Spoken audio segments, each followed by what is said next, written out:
PSC പരീക്ഷകൾക്ക് തയ്യാറെടുക്കുന്നവർക്കായി മലയാളത്തിൽ ഇതുവരെ ചോദിച്ചിട്ടുള്ള PYQ ചോദ്യങ്ങൾ നോക്കാം. ഒന്നാമത്തെ ചോദ്യം, കാലത്തിന് യോജിച്ചത് ഒറ്റപ്പദം ഏത്? കാലത്തിന് യോജിച്ചത് ഏതാണ്?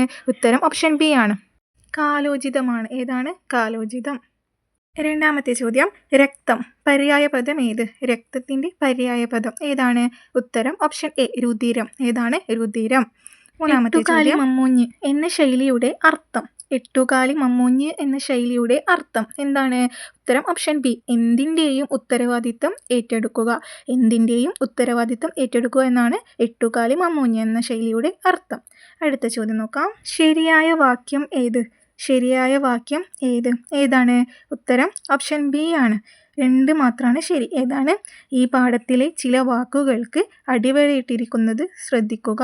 എന്താണ്? ഈ പാഠത്തിലെ ചില വാക്കുകൾക്ക് അടിവരയിട്ടിരിക്കുന്നത് ശ്രദ്ധിക്കുക.